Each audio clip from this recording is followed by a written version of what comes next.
segunda es la cohesión territorial, recuperar, por tanto, la relación y el reequilibrio entre los distintos territorios urbanos y rurales.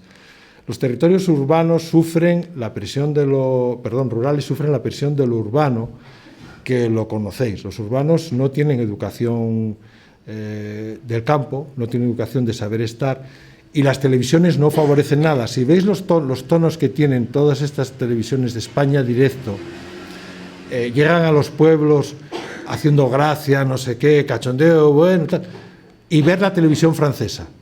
La televisión francesa, hay una chica que se llama Julie, que va visitando los diferentes territorios rurales, es una parisina, prototípica, con un coche de época, una mujer bellísima, muy educada, y llega y dice, voy a ver la granja de don fulanito de tal, que es un señor que tiene unas cabras y tal, que hace un queso no sé qué tal, lo saluda, buenos días, no le pregunta, casástete, ¿qué tal? ¿Cómo que casástete? ¿A ti qué te importa? O sea, no hace, es decir, hace una reflexión sobre la cultura de ese señor y la pone, y esa es la forma de estar. Es decir, cualquier parisino sabe estar en un pueblo. Nuestros compatriotas de Madrid, de Barcelona, tal, se comportan que es una falta de respeto tremenda, ¿no? Y luego se quejan de que si los gallos cantan, que si las vacas cagan, que si no sé qué, ¿no? Hay un problema de falta de educación, de conocimiento, ¿no? Por tanto, la cohesión territorial es una cohesión cultural también. Y por último, la función territorial. Hay que buscar una función. Nuestra función fundamental en los territorios rurales es producir alimentos, producir paisaje, dar estabilidad al territorio, evitar los incendios, recuperar las razas ganaderas y buscar una forma de vida gratificante para el que vive aquí, que no sea el último mono de la ciudad, ¿no? Y esto nos va a requerir una revisión sobre el tipo de ganadería que vamos a querer y las formas de organización. No hay solo un problema de relevo generacional, hay un problema de relevo organizacional. No estamos organizados para gestionar el territorio y no podemos gestionarlo como lo gestionaban nuestros abuelos, 365 días al año, con unas rentas tal, con un trabajo físico devastador. Es decir, hay que buscar fórmulas que nos permitan que el territorio recupere la función. Voy a ir más rápido. Por tanto, las tres tareas imprescindibles para alimentar esas culturas será una pedagogía de una nueva cultura de gestión regional, la superación de la sobreregulación que tenemos, es decir, tú te pones a hacer pan en un pueblo y te cae la misma legislación que si fueras Pan Bimbo, ¿no? Te cae la misma legislación frente a Francia, que claramente en los años 60 dijeron hay una legislación industrial agroalimentaria y luego hay una legislación que se adapta a lo que se está haciendo aquí. Y si usted está haciendo pan en un horno que tiene 300 años, sigue haciendo pan en ese horno. Aquí no, aquí te aplican el reglamento de baja tensión, tiene que ser un horno eléctrico, tienes que no sé qué, y antes de hacer el primer bollo de pan ya gastaste 100.000 euros, con lo cual no hay manera, ¿no? La venta directa es algo muy elemental, hay controles higiénicos sanitarios mucho más laxos y mucho más de apreciación sobre cómo se están haciendo las cosas. Lo que nosotros tenemos es un exceso de regulación y eso genera un problema también grave, porque toda la regulación surge de conceptos urbanos e industriales, ¿no? Y si no superamos eso, tenemos, por tanto, una hipertensión burocrática severa que nos puede hacer colapsar, ¿no? Y yo lo digo en la doble dirección. Lo sufro como funcionario público cuando quiero hacer cosas distintas en la administración y me acabo peleando con los de la Dirección General de Presupuestos, con la Secretaría Técnica de no sé quién, con otro que hace un informe tal, con los de impacto ambiental, con el de ganadería, acabas peleándote con todo el mundo, ¿no? Y luego, hacia afuera, la mala imagen que damos los funcionarios. ¿Por qué? Porque tenemos un problema de sobreregulación que no solo no va menos, sino va más, ¿no? Y por tanto, y por último, el desmontaje de mitos. No es cierto que los territorios de conservación no puedan desarrollarse, necesitan tener economía. Por tanto, hay que quitarle el mito a la conservación vinculada a lo estrictamente salvaje. Hay dos niveles de conservación, la conservación doméstica y la conservación silvestre, pero los que sabían relacionarse con lo silvestre eran los campesinos, no los funcionarios. Por tanto, la extinción de las especies se produce por el abandono del campesinado y, por supuesto, también por el desarrollo industrial y urbano, ¿no? Pero hay que desmontar algunos mitos con respecto a eso, ¿no? ¿Por qué razón? Porque yo creo que estamos en un proceso de transición territorial. La transición territorial se define como que en cada momento de la historia, en función de la socioeconomía, la sociedad decide un lugar preferente para vivir. La revolución industrial fue la ciudad, pero empieza a aparecer otra visión y, por tanto, necesitamos que el campo sea un lugar interesante para vivir. Y esa transición no tiene acompañamiento. No tenemos todavía la perspectiva de que estamos hacia ese modelo de transición. Hay que quitarle gente a la ciudad y hay que hacer que la vida en los pueblos sea gratificante. Los instrumentos para eso, desde el punto de vista de la ciudad agropolitana, están claros en estos intentos de los que hablaba antes. Prácticamente todas las ciudades francesas y las británicas también, y muchas de Estados Unidos y, por supuesto, los alemanes, empiezan a tener ya planes de agricultura urbana, muy avanzados, que se tratan desde muchos aspectos. Los niños en la escuela aprenden a cultivar, la gente mayor tiene acceso a posibilidades de tener una huerta, empieza a haber unas dinámicas de recuperación de conocimientos, ¿no? Y hay cosas muy interesantes, como esto, por ejemplo, que es el restaurante Diámetro 200, que está en Hernani, al lado de San Sebastián. Yo tuve la suerte de presentar un libro allí que se titula La gestión creativa del cabreo. Es un ensayo sobre la energía del cabreo, cómo la puedes poner en positivo. No es un libro de autoayuda, ¿eh? Y, por cierto, que me lo presentó Juan José Ibarreche, que tenemos buena relación. Digo, Juanjo, tú eres el adecuado porque tú generaste muchísimo cabreo a mucha gente y a ti te cabrearon mucho. Entonces fuiste un modo de transferencia de cabreo, ¿no? Hizo una presentación muy interesante, ¿no? Bueno, pues en ese sitio, en Orona Ideo, están los Ascensores Orona, que es una cooperativa del Grupo Mondragón, y tienen un restaurante, en un centro tecnológico que llaman Diámetro 200, ¿no? En el que lo abastecen al restaurante 1.600 baserritarras, o sea, 1.600 campesinos, de todo el entorno de un diámetro de 100 kilómetros. Y entonces están calculando que el 80% de lo que se consume en ese restaurante ya están en el 80%. Incluso hay alguien que quería tener naranjas para abastecer al... Están en ese. Entonces yo le pregunté al director de Orona, el de los ascensores, por qué le preocupaba esto. Y me dijo, porque mi empresa se dedica a hacer subir a la gente en los ascensores. Pero yo quiero que haciendo ascensores ascienda toda la sociedad conmigo. Dije, oh, joder, un empresario humanista. Bueno, trabaja en una cooperativa, ya por tanto ya tienes una condición social distinta, ¿no? Y por eso, dice, porque mi abuelo era baserritarra y tal, y porque los mejores productos son los del campo, tal, y tenía ese discurso, y estabas en el corazón de un centro tecnológico. Claro, ese es el modelo, es decir, el modelo de cohesión entre la tecnología y el conocimiento y la cultura campesina, ¿no? Bueno, esto ya digo que está funcionando. Si os metéis en Internet y ponéis agricultura urbana, lo ponéis en inglés o en francés, vais a ver la cantidad de ciudades que están trabajando con esto. Y vais a ver el erial que hay en España. No hay nadie en esta perspectiva. Hay muy poco, y lo poco que hay es de un voluntarismo, de movimiento asociativo y tal. No están los poderes públicos en este discurso.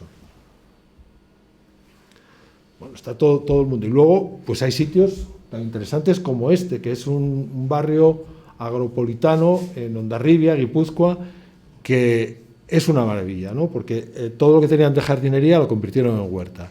Y entonces, tú estás allí, está la gente mayor, están los críos, está otro trabajando en la huerta, y por la tarde estás oliendo los pimientos fritos, las patatas fritas, estás oliendo el olor de la aldea, ¿no? Y estás en una ciudad. Esto es un barrio de los vascos, ¿no? Los vascos son, en ese sentido, son muy especiales, ¿no? Son de la tierra, ¿no?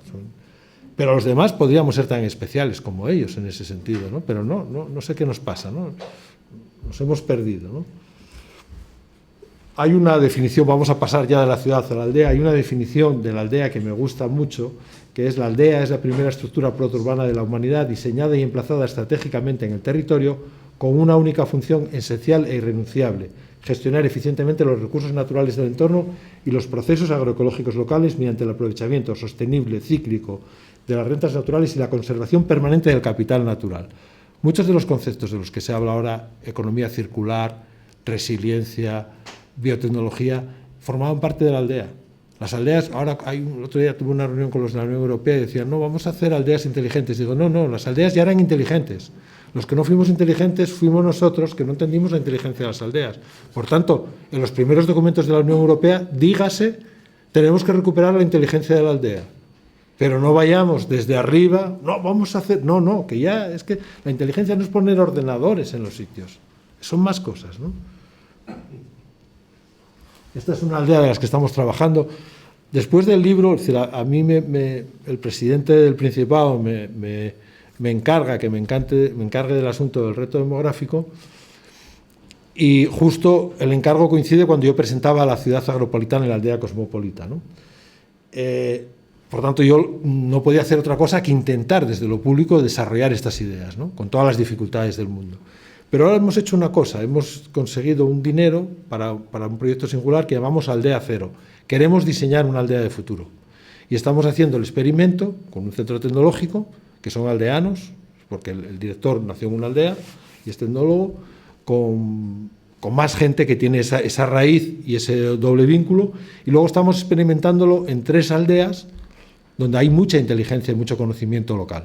Una de ellas es esta de aquí, Asiegu, ¿no? Si os metéis en internet y ponéis Asiegu, la ruta tal, veréis, están en los picos de Europa, ¿no? Están situados, orientados al sur, una orientación magnífica, y ahí llegaron 2 hermanos, los hermanos Niembro, que son científicos de primera, pero ellos se definen como campesinos. Estudiaron geografía en la Universidad de Oviedo. Y yo al decano de geografía le había dicho, vete pasándome alumnos de geografía que tengan visión de cultura campesina. Y entonces me mandó a estos, hace muchos años.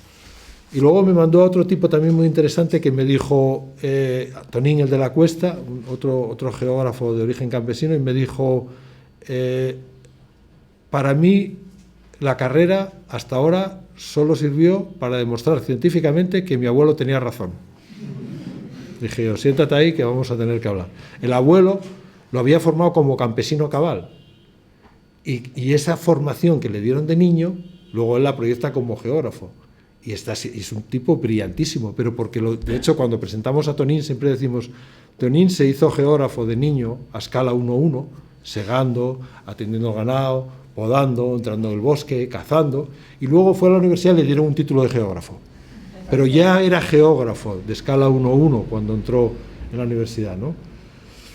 Bueno, pues en Asiego hay dos geógrafos de este estilo porque los forma la abuela, Guillermina, como campesinos. Las abuelas en la aldea era la formación profesional. Es decir, los niños en una aldea se formaban entre los 5 y los 15 años. Empezaban primero con educación para la ciudadanía, que era valores, saber estar, si se te encargaba algo lo tenías que hacer, responsabilidad, primeras tareas, ir a por agua, ir a por no sé qué. Había un montón iba creciendo, y tú ibas creciendo en la familia con más responsabilidades, ¿no?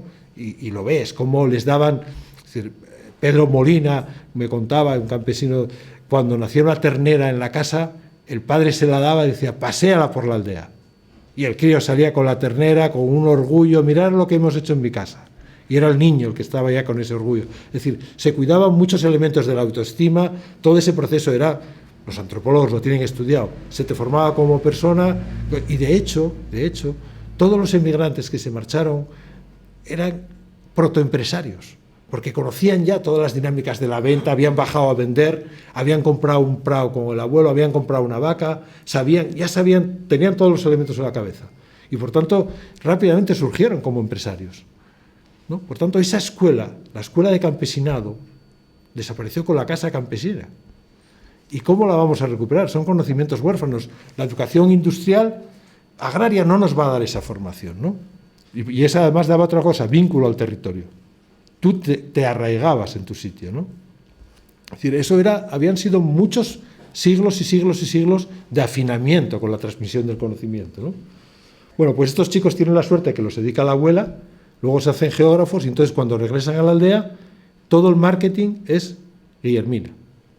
La botella de sidra está Guillermina está presente en todos los sitios, ¿no? Tienen esa visión de hacer un marketing, la abuela ya murió, ¿no? Entonces se hacen preguntas sobre las cosas que se hacía Guillermina, ¿no? Y hicieron una primera empresa, y ellos no tenían dinero cuando salieron de la universidad, entonces lo que hicieron fue, está en los picos de Europa, está en una zona de muchísima afluencia, de turistas. Entonces empezaron a colocar por los hoteles unos letreros que decían: venga a visitar nuestra aldea y luego se la come. Y entonces tú ibas, te enseñaban dónde se producían las cosas, porque estaban organizadas el terrazo como estaba, dónde estaban las razas, dónde se hacía el queso, la gallina, tal, y luego había una espicha. Entonces tomabas sidra, tortilla de patata, los huevos, tal, y pagabas 15 euros. Bueno, llegaron a tener 6.000 visitas al año, y con eso empezaron a capitalizar. Y entonces empezaron a plantar manzanos para tener sidra, empezaron a comprar un rebaño de ovejas, y montaron toda una dinámica. Se ha recuperado la quesería y de repente ahora ya hay 10 empleos vinculados a eso. Pero luego han llegado muchachos que escalan, que vienen de Inglaterra y Alemania y que teletrabajan. Entonces estamos viendo, y ahora el otro día tuvimos una reunión con ellos para montar un sistema de energético comunitario, una comunidad energética.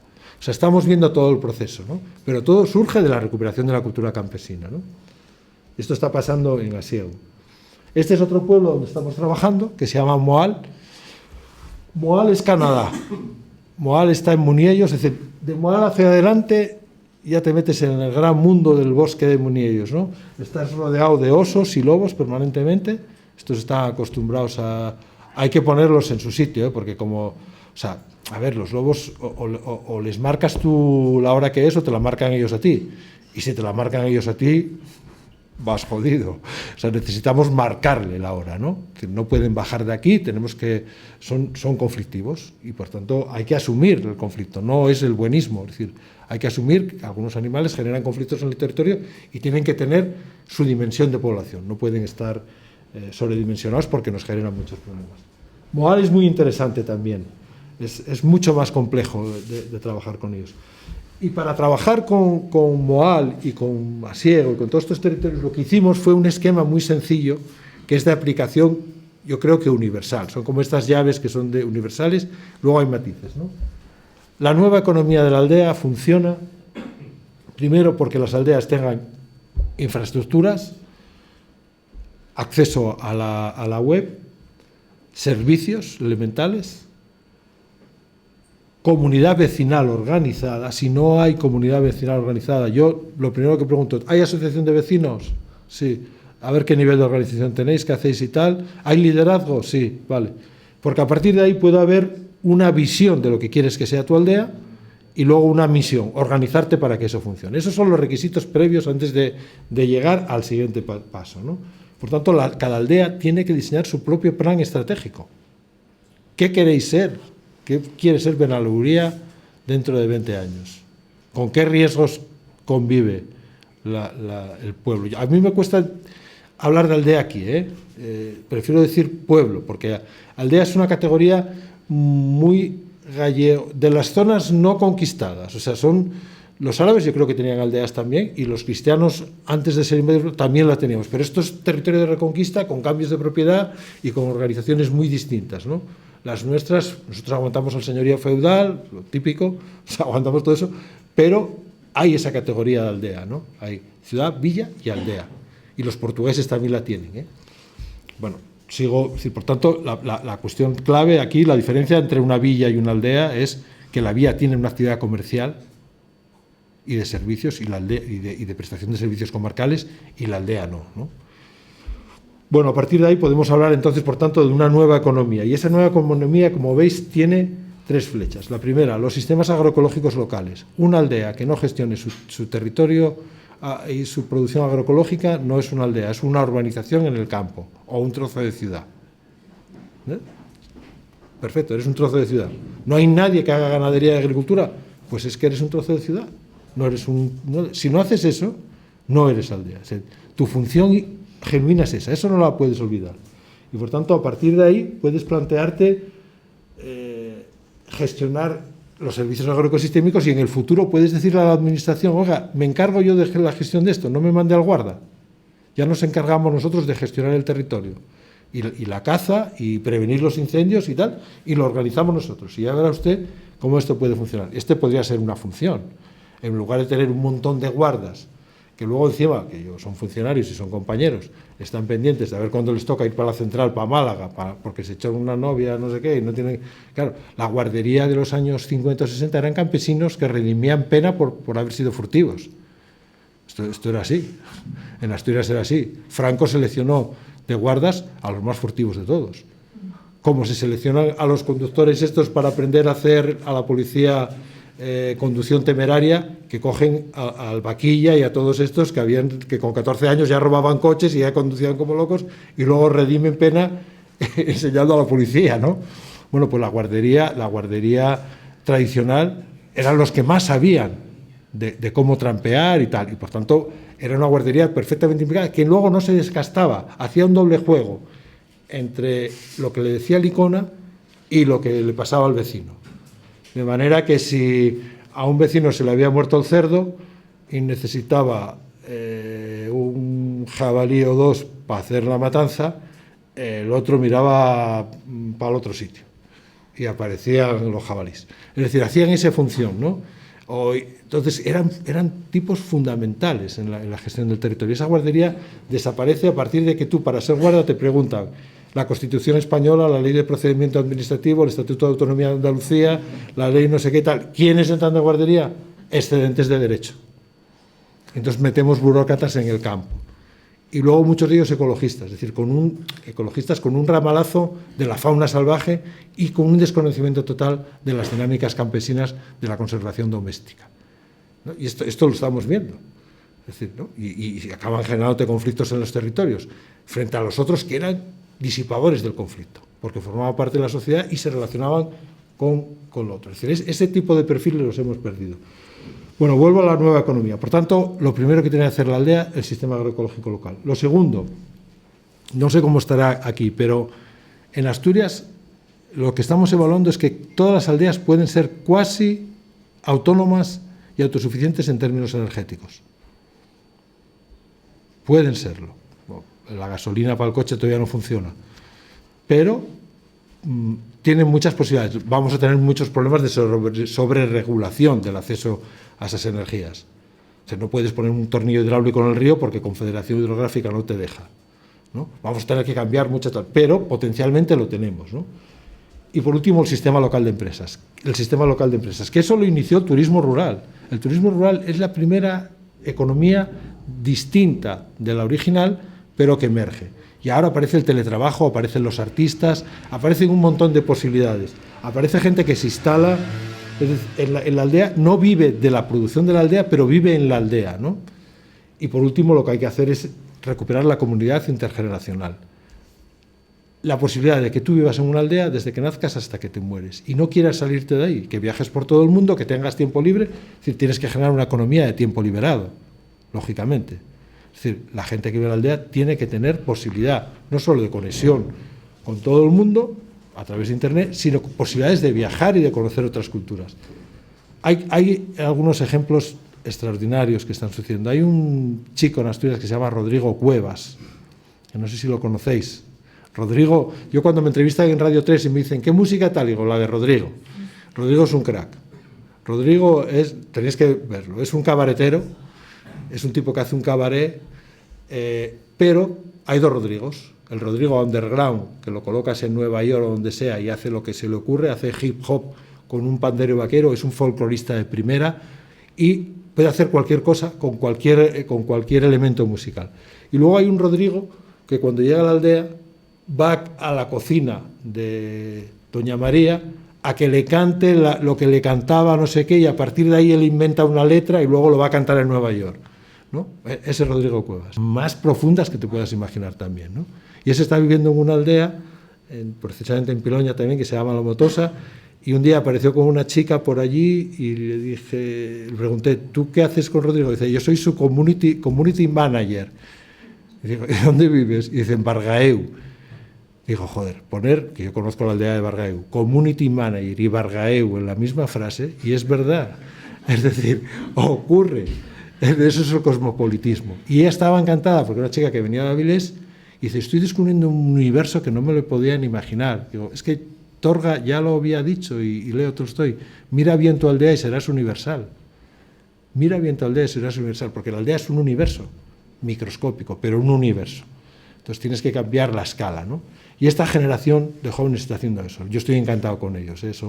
Para mí son un aire fresco, están organizando unas cosas tan interesantes, con una visión tan respetuosa con el campo. Entonces, eso forma parte de esa tercera pata, ¿no? Que además me decía una paisana de La Matosa, nosotros antes veíamos Telecinco, pero ahora tenemos a Rodrigo Cuevas y supera a Telecinco Rodrigo Cuevas. Lo tienen de vecino, ¿no? Tienen a un showman de primera. Bueno, como veis, al final la posibilidad de que una aldea conquiste el mundo depende de la creatividad de esa aldea. No hay límites. Antes sí, antes tú si querías ser un artista tenías que salir de la aldea y ir por la ciudad, pero ahora no. Por tanto, hay muchas posibilidades ahora. Se abre un mundo muy interesante para la aldea. Necesitamos recuperar todos esos elementos para que sea muy confortable, ¿no? Por último, ahí lo que veis es que hay abajo hay las nuevas tecnologías, aparece ahí abajo, y arriba la cultura del territorio. Pero como veis, cortan esos tres sistemas, con más intensidad o con menos. Es decir, para recuperar el sistema agroecológico local es clave la cultura del territorio, y no tanto las nuevas tecnologías. Pero para los sistemas energéticos locales son claves las nuevas tecnologías y no tanto la cultura del territorio. Entonces, esa combinación entre las culturas del territorio, es decir, las paleotecnologías y las nuevas tecnologías, ese juego es el que nos puede dar la dimensión de lo que tenemos que hacer en cada lugar. Algunas reflexiones rápidas ya, porque me estoy enredando. Si solo van a existir en el trabajo estos futuros, ¿quién se va a encargar del campo? Esto está sacado de un artículo que habla de las profesiones del futuro y no citan el campo. No hay ninguna profesión para el campo. Si no somos capaces de recuperar el pensamiento humanista al paisano, país, paisaje, viene de lo mismo, viene del pagus, de lo que había fuera de la ciudad, del campo. Los paganos eran también, viene de ahí, ¿no? Los paganos eran los que no iban a los actos religiosos que habían nacido en la ciudad. Seguían pendientes de la luna, del sol, tal. De ahí viene toda esa etimología de país, paisaje, paisano. Y hombre, que lo hablábamos esta mañana Antonio y yo, viene de humus, viene de tierra, de seres humanos, de los seres vinculados a la tierra. Esa es la clave. Yo ahora estoy estudiando mucho a un economista ruso que se llama Chayanov, que es casi el precursor de la agroecología, que se situó en una posición muy incómoda a finales del siglo XIX, principios del XX, porque él defendía al campesinado frente a los dos movimientos que iba a producir el capitalismo: la colectivización agraria de Stalin o los farmer americanos, el capitalismo vinculado a la iniciativa privada. Y Chayanov decía, hay una tercera vía que es la del campesinado, hay que hacer evolucionar al campesinado. Acabó muy mal Chayanov, ¿no? Porque Stalin lo fusiló a él y a toda su gente. En el año 37 los acusan de tener un movimiento campesino, ser antirrevolucionarios, y este había dicho a Lenin, oiga, no puede usted quitarle las tierras a los campesinos para que sea el Estado el que las controle, porque quitarle la tierra a un campesino es como si le quita un sentido, como si le quita la vista o si le quita... Es que son la tierra. Esto no lo pueden cortar. Claro, imagínate decir eso a Stalin. A Lenin sí se lo podías decir porque estabas en discusión intelectual, pero a Stalin ya no. Y entonces Stalin le montaron un rollo y les dijeron, los acusaron de que formaban parte de un partido no sé qué, y los fusilaron a todos. Y a sus mujeres los mandaron a unos campos de concentración 15 años. Se recupera el pensamiento de Chayanov en los años 60, pero el campesinado ya se extinguió como teoría económica. No existe como teoría económica. Por tanto, necesitamos una teoría económica para el campesinado. Y hay algún economista en la sala, porque yo se lo digo a todos los economistas con los que me encuentro. Porque no tenemos un discurso económico sobre todas estas cosas, ¿no? Y yo soy geólogo, joder. Entonces yo me atrevo y me meto y exploro y tal. Pero realmente el problema es ese. No hay una teoría económica que sujete todo este asunto que tenemos entre manos para la gestión agroecológica, ¿no? Bueno, apunte final. Todo esto y mucho más, yo lo conté en el libro. Yo este libro lo escribí no tanto para... Me lo dijo uno del consejo de redacción de la editorial. Me dijo, Jaime, no creo que veas en vida lo que estás escribiendo, pero tienes que escribirlo porque hay que ir trabajando esto para que alguien en el futuro lo haga, ¿no? Y tienes que escribir mejor, o escribe lo mejor que puedas, ¿no? Y compártelo, porque tenemos que seguir empujando, pero no creo que lo veas en vida, ¿no? Y esta es una reflexión también, hablando con Antonio de Lewis Mumford, que nos inspira a los dos, una reflexión de los años 60 de Lewis Mumford, el libro La ciudad y la historia, que os la leo. Dice: las aldeas están funcionalmente más próximas a su prototipo neolítico que a las muy organizadas metrópolis que han empezado a absorberlas y a minar su antiguo modo de vida. Tan pronto como permitamos que la aldea desaparezca, este antiguo factor de seguridad se desvanecerá. La humanidad todavía tiene que reconocer este peligro y eludirlo. Lo que viene a decir Mumford es que la desaparición de la aldea es la antesala de la gran extinción de la humanidad. Es decir, corremos el riesgo de no saber estar en la Tierra ni en la Tierra con minúscula ni en la Tierra con mayúscula. Y estamos cortejando con eso. Por tanto, no es un tema menor, es un tema fundamental. Llevado ya al román paladino, si gestionamos desde la aldea podemos tener paisajes de este calibre. Si no gestionamos, vamos a tener que convivir con este tipo de incendios de sexta generación cada vez más frecuentes, ¿no? Hice una aproximación, yo soy un gran defensor del pastoreo, pero no del pastoreo preindustrial. Creo que el pastoreo tiene que evolucionar. Los principios del pastoreo están ahí, pero tenemos que hacer que el pastoreo sea funcionalmente otra cosa. No puede estar vinculado a un pastor. Además lo estamos viendo aquí, ¿no? Hoy lo comentábamos en la comida, ¿no? Los pastores son marroquíes que vienen, que hacen tal. Hay que conseguir que sean profesionales de la gestión integrada del campo, ¿no? Y esto nos va tal. Entonces, este dicho castellano antiguo: 4 secretos tiene la oveja, uno en el vientre, otro en las tetas, otro en el culo y otro en la pelleja. Esto era cuando pensabas realmente que la economía era esa, ¿no? Pero ahora tenemos que darle una visión diferente y podríamos hacer un dicho castellano actualizado que sería: 4 tareas que la oveja hace: previene el incendio, nos abre el paisaje, retiene el carbono, nos da abrigo, queso y carne, ¿no? Esta sería la actualización, ¿no? Y hay que ser profesionales a la altura de estos retos que tenemos. Bueno, Mari Carmen, una de mis vecinas, que me provee de berzas y de faves y de un montón de cosas, pues nada, aprovecho para darle las gracias a Mari Carmen y darle las gracias a vosotros por la paciencia de estar aguantando el tostonazo que os coloqué. Gracias.